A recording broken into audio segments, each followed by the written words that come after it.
Hello, everyone, and welcome into the Q&A show. My name is Bob Theriot, and thank you so much for joining me here tonight.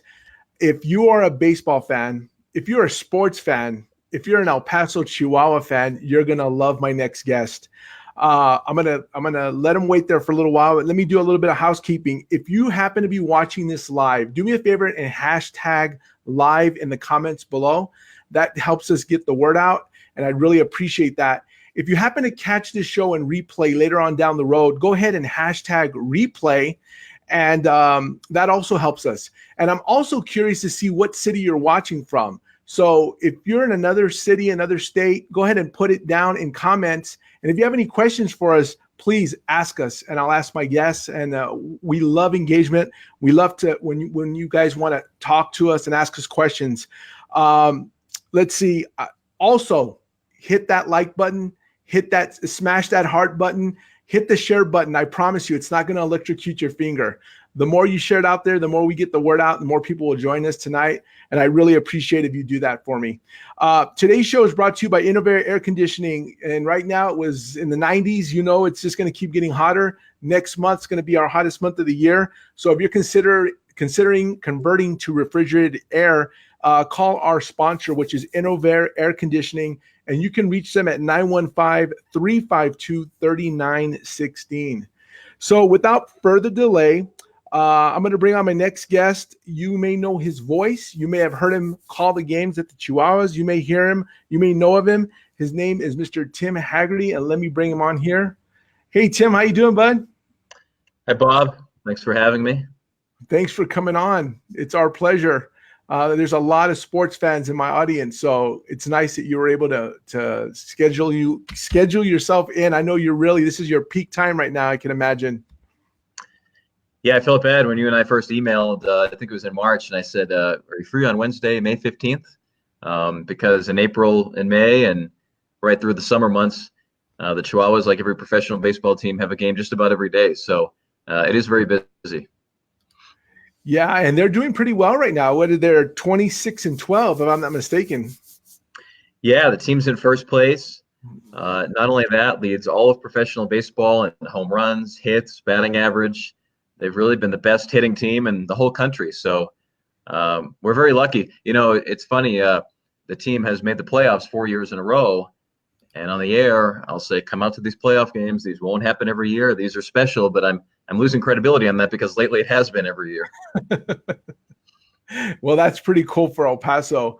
I mean, when were you first exposed to El Paso? Like when you heard about the team coming here, or did you know about El Paso? Had you been here?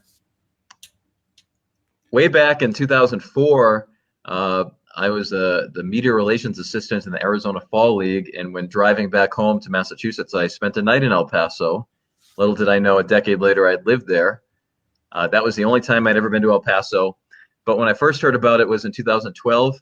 I was the broadcaster for the Padres AAA team, the Tucson Padres, which, as many of your audience probably knows, that's where the Chihuahuas were before El Paso. So I was really following the city council votes and the new ballpark renderings and every aspect of it, hoping I would get the job. That was not guaranteed. It was new owners. It was a new general manager, but fortunately it worked out. And I remember before moving to El Paso in the fall of 2013, my wife and I went there in the winter of 2013 to check it out for a few days. Stefan Posinger, I don't know if you know him from Mid-Off Burton. He seems to know everybody in El Paso. He's the one that actually gave us a tour, and we went to a minors basketball game. And I remember a great first impression. I remember leaving there saying, I got to get this job. I got to move here, because the people were just so excited about the team. The team was so constantly in the news. They are. So can you give my audience a little bit of background? I know that you've been doing this for a while. You look super young, but you've been doing this for a while. So can you tell them where you're from, where you grew up? Yeah, I'm from Canton, Massachusetts, which is just south of Boston, a suburb, old town. Paul Revere lived there. That's how old the town is. And it was a great place to grow up. It was close to Boston, where if I wanted to, I could take the train in, see a Red Sox game, see a Celtics game or a Bruins game. But at the same time, it was a town that had one public high school, only about 25,000 people. So a real community as well. So you got that hometown feel. Do you get to go back and visit much? Yes, my parents still live in the same house that I grew up in, so I'm back at times for Thanksgiving or Christmas. That's great. So you've always been a baseball fan. It sounds like you were visiting those teams as a kid. Were you always attracted to baseball? Did you know you were going to be in baseball? I was attracted to it, to say the least. I've always been 99% baseball. I enjoyed the other sports as a kid, but there was always something, the gentle word is probably passionate, but the truth is probably more of an obsession as a kid, whether it be devouring the stats in the newspaper, collecting cards, playing baseball through high school. For a while, I had a photography phase where I loved getting action shots at baseball games. Still in my El Paso home, I have 26 foul balls that I caught at Fenway Park over the years when I would strategically place myself in certain areas of the ballpark for batting practice and bring my glove as a kid. So you have those displayed? Yeah, I have these small plastic cases with them stored.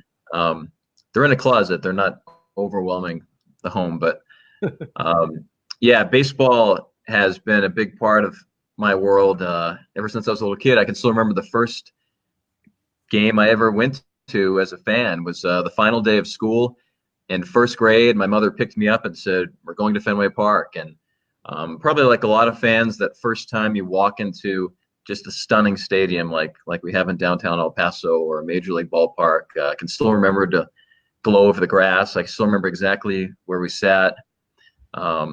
Not to make this a really long answer, but years later, I was in college and I discovered baseballreference.com, which is a very thorough website that lists the box score from every major league game ever. So I went and I found that game, and the Texas Rangers pitcher that night against Boston was Bob, who was the only major leaguer ever from Canton, Massachusetts. Just happenstance, a guy from my town was pitching in that first ever game I went to. That's interesting. So you are a stats guy. You remember that stuff.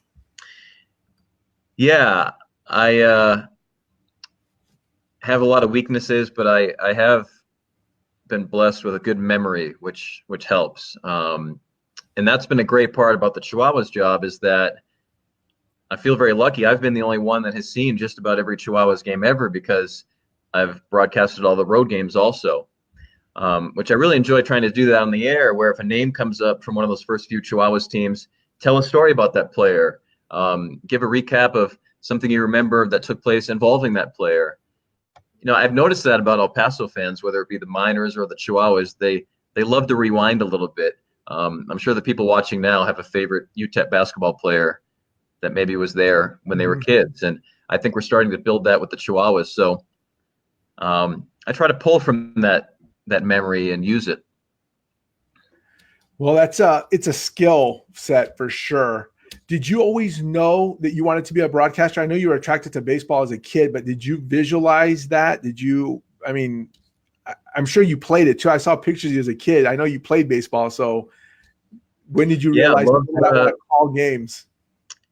I was fortunate that Canton, Massachusetts, Canton High School, the town cable access station is right there at the high school. And they actually had a television class for kids. So when I was in high school, I was doing play-by-play of games. Wow. So now, I'm in my mid-30s, and to think I've been doing it 20 years, if you count those games in high school. So I was lucky that at that young age, I knew what I wanted to do. And I then targeted a college based on that. I went to Lyndon State College, which is up in Vermont, small school near the border. I've lived on both borders now, up near the Canadian border in Vermont. And I like the sun a lot better at our border than the lack of sun up in that border. But it was a great college because it was specific to broadcasting. Most of the students that go there wanted to be on camera or doing play-by-play or something on air.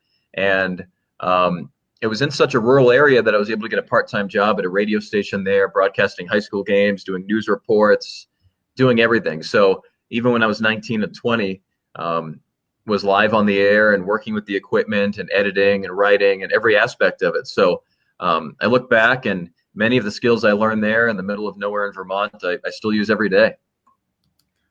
That's interesting that you got into it very early on and have stuck with it. It is taking you far.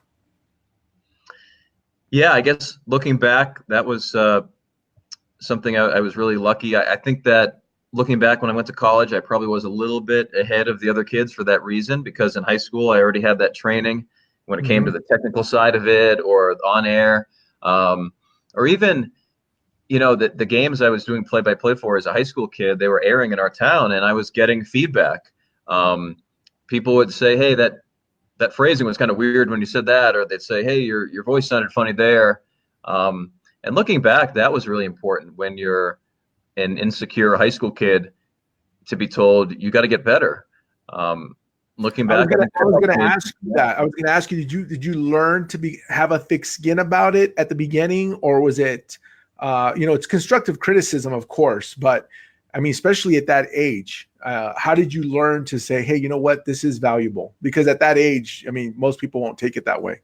Yeah, at that age, I was defensive. I think I'd sort of resist it, fire back. But eventually I realized that when somebody gives you constructive criticism, they're not saying you're bad. It's Right. just like if you had if you had ketchup on your lip and someone just says, hey, you just got something there. Okay. Mhm. Nobody's saying you're bad at eating. They're just saying Right. you got a little issue here you got to work on. Mhm. And that was good training for El Paso, because the cities I've worked in, El Paso has by far the most passionate fans. So, if you make a mistake on the radio, you're going to get a tweet, you're going to get an email. Sometimes even when you don't make a mistake, but they think they heard something, then they'll still correct you anyway. But no, that's only happened once or twice. But Right. I think that's a crucial part about being a broadcaster. You can either ignore it all, Mhm. or you can consider it. And I remember when I was in the lower levels of baseball, when I was in my early 20s, if you started to hear the same thing more than once, okay, that's maybe something I should look at. And a big thing for me was my accent. My family to this day still has very thick Boston accents. Mhm. I grew up right near the city. If you've seen Good Will Hunting or all, the Wahlburger shows, whatever Mhm. your favorite Boston accent show is, it's true. Right. And that would have been very limiting if I talked like that as far as what markets you could work in. So I had to really try to speak in an unaccented way. And when did you start doing that? Early on, did you realize that, or was that when you started moving up in the ranks?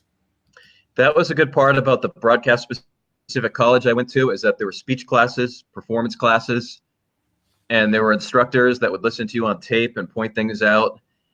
And even now, if you're in a smaller city and you watch a newscast, places much smaller than El Paso where the newscasters are younger, I can see a tension in their face. Maybe they're kind of forcing words out. And I remember that Mhm. exact feeling. That's what it was like, because I thought the best way to get rid of an accent was not just to turn it on when you're on the air, but throughout the day, speak in a way that you want to. Whereas if you're Mhm. having a regular conversation at lunch, talk in the way that you wanted to get rid of that accent. That's interesting. That's very interesting. So now that I mean, you do a lot of show or a lot of games, and you're calling a lot of games. How did you get over the fear of going live? Like right now, we're live. You're very comfortable with it. Did you think a lot about it during while it was happening? Is it something you had to get used to, or do you just don't even give it any thought now? That's a good question.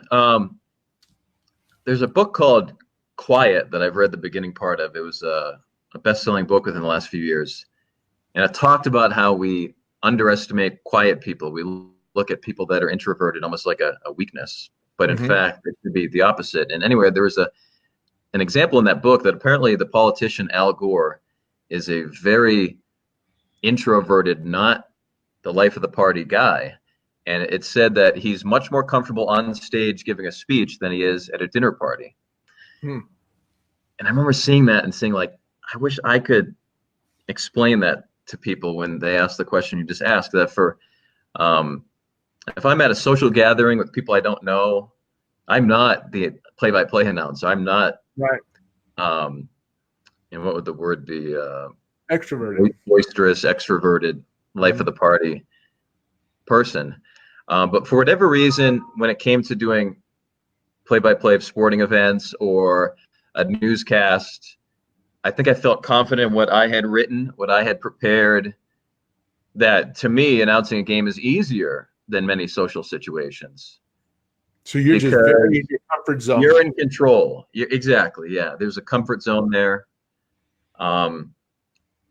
I've been lucky that I feel pretty comfortable emceeing things when we've had Chihuahuas events, because I have a script, I've prepared it, I've visualized it in my head, I've gone through it in the days leading up to it with the exact technical gear I'm going to use.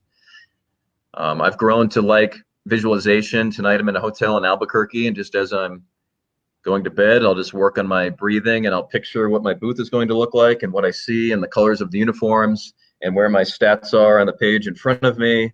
And you sort of run through it in your head. I read one time that when you do that, the chemicals in your body actually think that they're doing the task. That like people that are trying to get into better shape, I've heard that if you visualize yourself working out, the body actually thinks it's doing it. Right. And then you're closer to doing it the next day. So little tricks like that I've learned to make me more comfortable on the air. So visualization is different than preparation, right? So you can be prepared, but what you're doing is, and I've actually, I like the Saints. So Drew Brees, right? I hear that he goes out the day before the game and he'll do a whole 2.5, 3 hour walkthrough of the game by himself, take the hikes, he sees the game.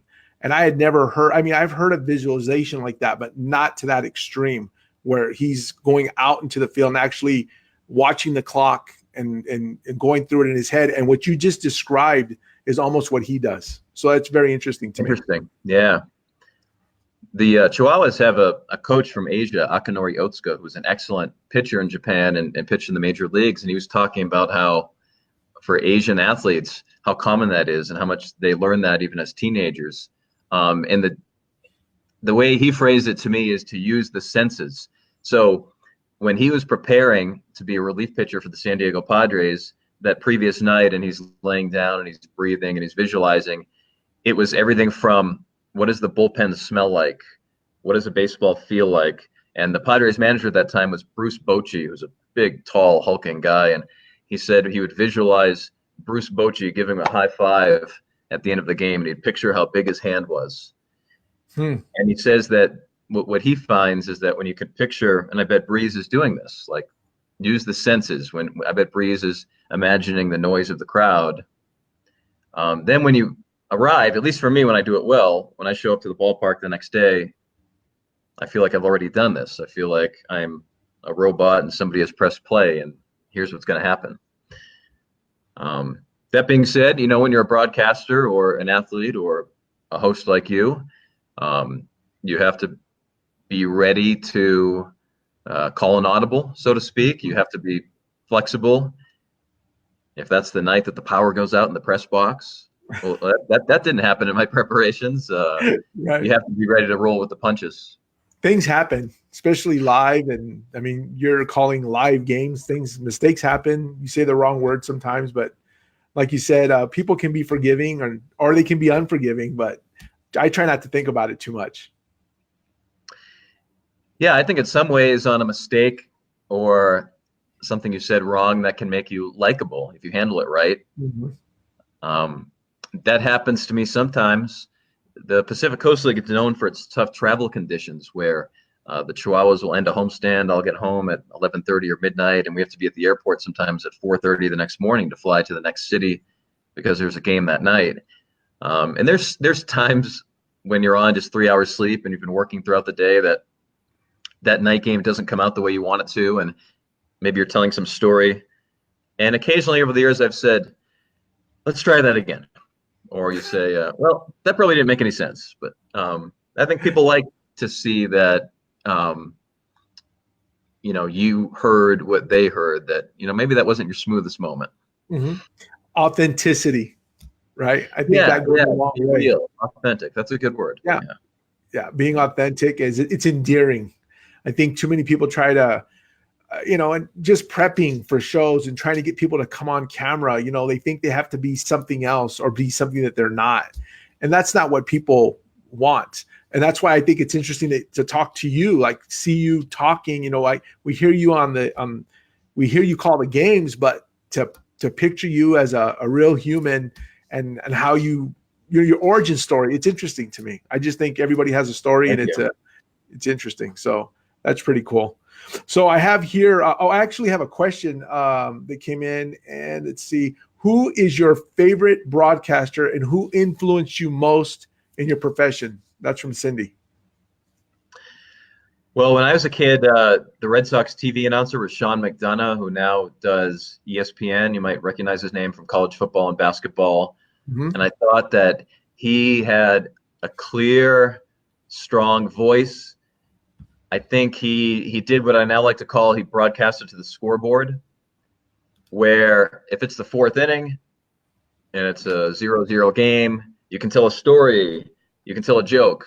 But if it was the ninth inning of a close game, that's not the time to be swerving into a different lane. That's the time that we're going to zone in on what is happening on the field right now.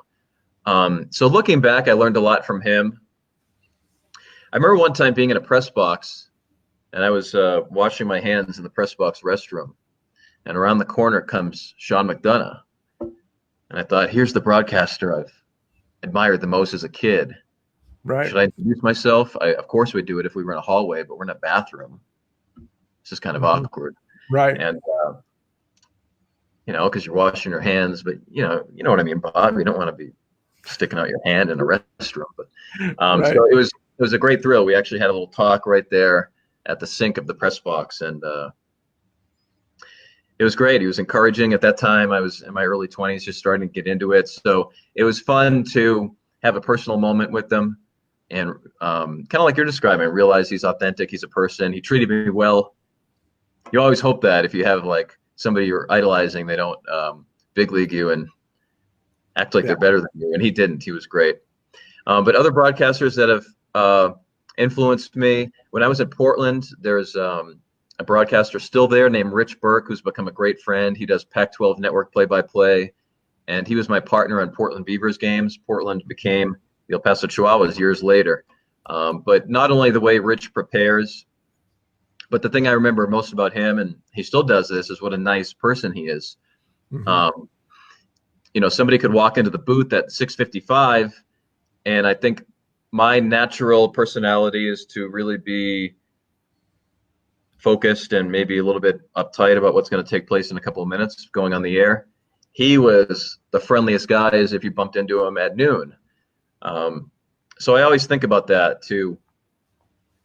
Even though you're very busy with your work, if this is somebody that's a big fan and they want to say hello, big fan of the team. I'm not saying like I have big fans. I'm saying a big Chihuahua fan. Right. A big Chihuahua fan comes in and they want to say hello, stop what you're doing, have a nice, real conversation with them. And then if things get close to crunch time, say, hey, I'm sorry, I got to go, but say hello some other time. So to answer the question, the Red Sox announcer, Sean McDonough, and Rich Burke is still a good friend.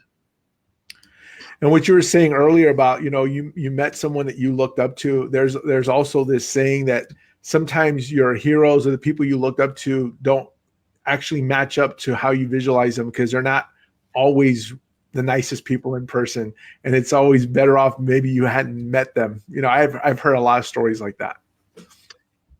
Yeah, I remember as a kid, even though he played for the St. Louis Cardinals, I loved Ozzie Smith. Ozzie Smith would do backflips on opening day. And I remember as an elementary school kid, I loved seeing that on TV. He'd do backflips when he ran onto the field. So he's somebody as a kid, I always had his baseball cards and posters of him. And in 2006, he was the guest speaker at a winter meetings reception. And I said to my boss at the time, I said, is there any way I can get a ticket? I'd love to just say hello to him. So after the reception, Ozzie Smith is just kind of lingering. And I walk up to him and I said, Ozzie, I'm Tim Hagerty, and I stuck out my hand. But Ozzie kind of pivoted because he was finishing up a different conversation. And then after I said my name, I said, referencing my coworker, and this is Mike. But the timing was off. So here's Ozzie Smith, my all-time favorite player, and I introduced myself, and he says, hi, Mike. Because what he heard, I said, I'm not telling the story well, but I said, Ozzy, I'm Tim Hagerty, and this is Mike. But because Ozzy was kind of finishing up his other conversation, all he Right. heard was Mike. So he turned out to be great. So it was more like me that blew it there.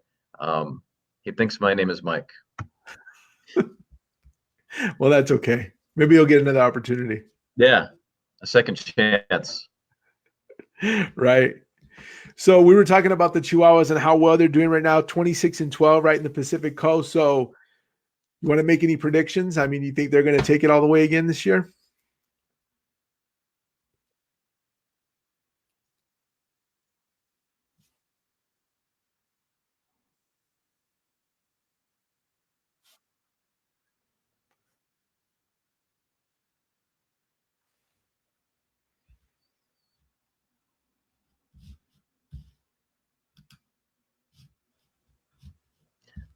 Bob, do you see me now?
Hey, Tim? Bob, do you hear me now? Yeah, can you hear me? Now I hear you and see you. Yeah. Well, I don't know what happened. It zapped out there, but thanks for bearing with us, you guys. It's Wi-Fi technology. What were we talking about before we went live, Tim? Things Oh, have, you were asking me about the Chihuahuas and this year's good team, and yeah. um, I said make a prediction. You think they're okay. going to go all the way this year? I don't know what point we got cut off, but to recap, yeah, I think that the team at this point has an excellent roster. And I think looking ahead, I could see some of these players called up by the Padres based on what needs they could have coming up. The Padres have a really good team as well this year. They're above 500 within a few games of first place. But the Chihuahuas also have some younger players that are in their early 20s that are fairly new to AAA that I could see being there for a long time, all summer. So I would expect the success to continue. You know, right now they have the best winning percentage in all of baseball, winning 69% of their games. And in baseball, that's really rare. So maybe they could keep that up all year. But even if they don't, I still expect them to be strong. The second place team, Las Vegas, is very good. But I hope so. Playoff games in El Paso are fun. And the way it works in the Pacific Coast League is that it rotates year to year who begins a playoff series at home compared to on the road. And this year, it just so happens the Chihuahuas, if that were to happen, would close both playoff series, the first round and the championship series, at home. And the Chihuahuas won their first championship in 2016. That was on the road at Oklahoma City. So I'm hoping that happens because what a moment that would be if El Paso were to clinch a championship in El Paso.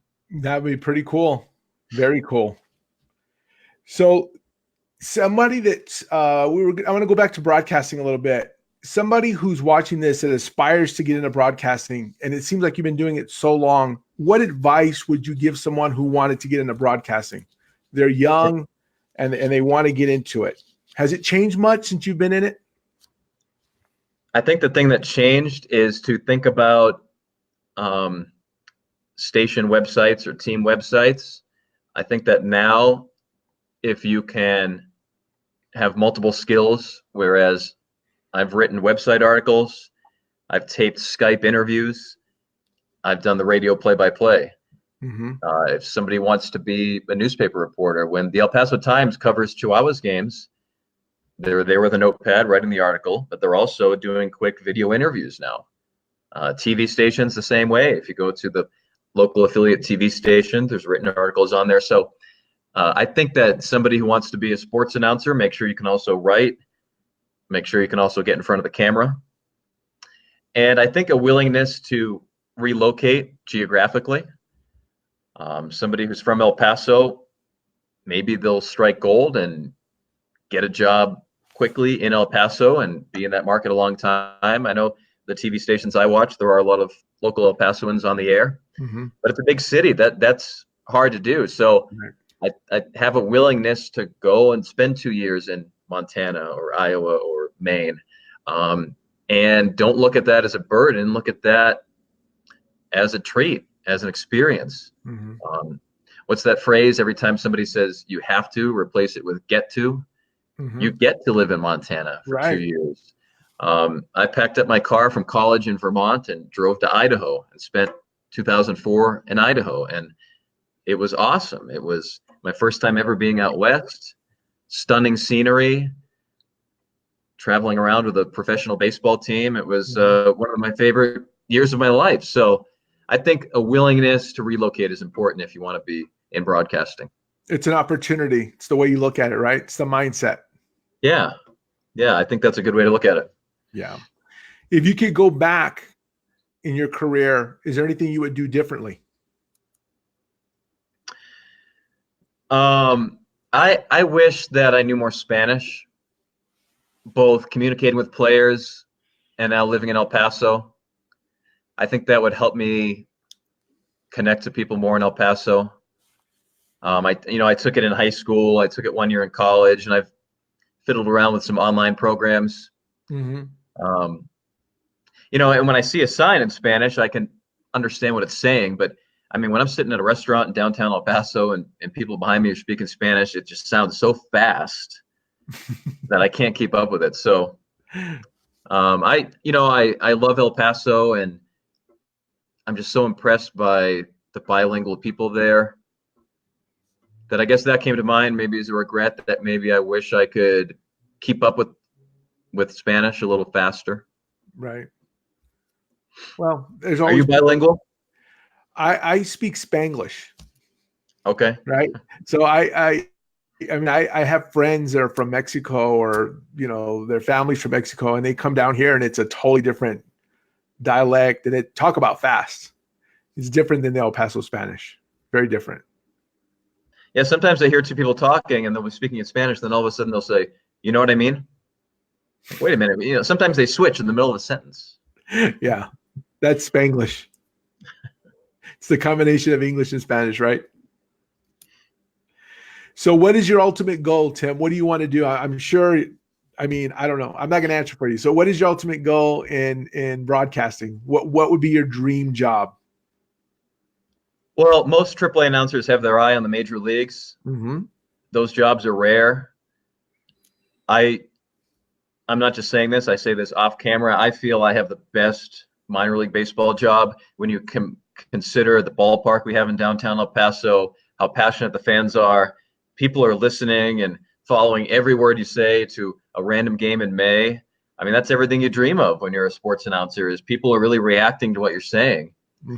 So I think El Paso has made me a little more selective. I think years ago when I was younger, I would just dream of any major league job, but now I have a house, a wife, a little 3-year-old boy, a great booth in El Paso, good bosses, great fans, that, now I'm a little bit more selective. That happened a couple years ago. Back in 2015, there was a major league baseball job. And you weren't doing the play-by-play every night. It was more of a pregame and postgame, and sometimes play-by-play. And I remember thinking, if I apply for that and somehow I got it, I kind of got the feeling I'd be checking my iPhone to check out the Chihuahuas score every night while living somewhere else. And I never wanted to feel that way. So, there are some jobs just between us that I'd certainly be curious about more so than that one. But right. I mean, there might be 2 or 3 years without a Major League Baseball announcer retiring. Great conditions up there, excellent travel. They're compensated well. They have big audiences. There's no reason for those people to leave those jobs. Right. So, even if I get better every night, and by September 3rd, the end of the Chihuahuas regular season, I'm excellent. That doesn't mean there's any kind of advancement there, because there might not be any openings to have. So, yeah, I mean, like all AAA announcers, have my eye on the majors, but believe me, I love El Paso. Ask my friends; I say that off the air as well. It's a great city. Every year, I learn more and more just how much this team means to El Paso. I'll be sitting on a streetcar or at lunch, and someone sees a Chihuahuas logo on your shirt, and they'll say, "Hey, whatever happened to so-and-so player?" And the thing is, it's not always Cody Decker, Hunter Renfroe, the stars. I mean, the fans are so great in El Paso. They'll ask me about this pitcher who was there half the year in 2015, and whatever happened to that guy. I mean, it's awesome. That's what you dream of as an announcer. I'll be sitting on an airplane. The Chihuahuas, unlike the major leagues, it's not a charter flight. We're on regular commercial flights, and I'll end up in a conversation with an El Pasoan next to me on the plane. It's just like, undoubtedly, every time they have some memories of going to games or listening. My Uber driver the other day had on 600 AM, the station that airs the Chihuahuas games, and he says, "Oh yeah, I listen to the games, and I'm driving around Uber," and he didn't know that I was the guy that is talking to him on there. Right? Did you tell him? I did, yeah, and he was very nice. That's cool. So, yeah, and I mean, in a nutshell, I love El Paso, and if I'm an old man and I'm the Chihuahuas announcer, I'll feel very lucky. Yeah, it's a good job. And look at the way that El Paso reveres John Teicher. He's just like, he's iconic. Everybody knows him and loves listening to him. And if I'm half of that, 30 years from now, that'll be a great life.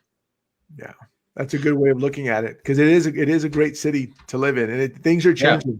Things are changing. So I want to do a little bit of plug for you here. This book